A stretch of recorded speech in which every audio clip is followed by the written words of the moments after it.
comme vous avez dit, Trump est un pragmatique. Il a des courtiers dans la banque, mais c'est pas un homme de la finance, c'est un bâtisseur. Donc il a une vision différente. Et dans l'immobilier. C'est pas un spéculateur. Le problème de Trump, c'est qu'il n'a pas sa carte au club. À Wall Street, c'est un grossier personnage, vite enrichi. Voilà. Un carte au club à voir. Mais le plus important que ça, effectivement, sur ses rapports avec l'Europe, le fait qu'il veuille se désengager de l'Europe et même faire sortir les armées américaines de l'OTAN, quitte à ce que la France et l'Europe prennent en charge leur propre défense, ce qui serait qu'après tout, parmi les fonctions régaliennes que vous évoquiez à l'instant, ça serait bien la moindre des choses.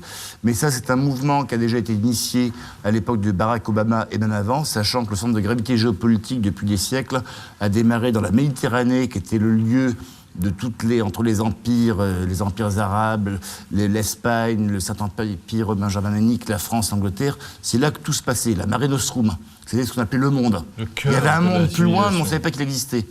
Avec la découverte de l'Amérique, le centre de gravité se déplace vers l'Atlantique. Et la Méditerranée perd tout son intérêt.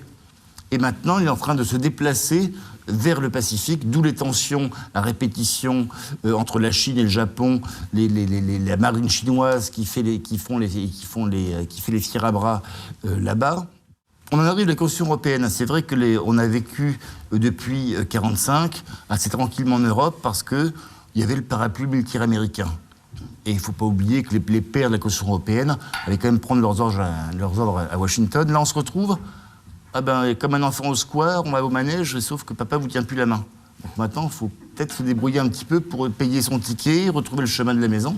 Mais l'Europe, c'est pas, il n'y aura pas une implosion, il y a la montée des populismes. Ce qui est plus intéressant, c'est qu'elle ne se délite pas, mais elle est en train de se réformer. Il y a un phénomène intéressant qui est en train de reprendre corps, c'est le retour du Visegrad, cette espèce de centre d'union balkanique de l'Europe du centre entre la Hongrie, la Pologne, la Slovaquie, la République tchèque, à laquelle pourrait bientôt s'adjoindre l'Autriche selon les résultats dimanche prochain. Et donc ça serait quasiment, pas le retour de Sissi impératrice, mais de quelque chose qui pourrait évoquer de très près ce qu'a été l'ancien empire austro-hongrois. Comme quoi, je pense, puis-je finir, cher maître, comme quoi je pense que le passé européen a encore de l'avenir. Voilà.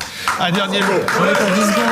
10 secondes. Daoud Bourzala. Non, je termine. Il faut terminer. Il faut que je termine. Ouais. Daoud, je vous écoute, Daoud Bourzala. J'ai une question à vous poser après. J'ai une remarque d'ordre quasi sémantique. Moi, je suis très frappé par l'expression construction européenne. J'ai l'impression qu'on interviewe Gorbatchev en 85 en lui demandant, au fait, vous en êtes où de la construction du socialisme dans votre pays? Parce qu'aujourd'hui, quand même, l'Europe se délite. Le Brexit, la Grande-Bretagne est partie. C'est plutôt une déconstruction.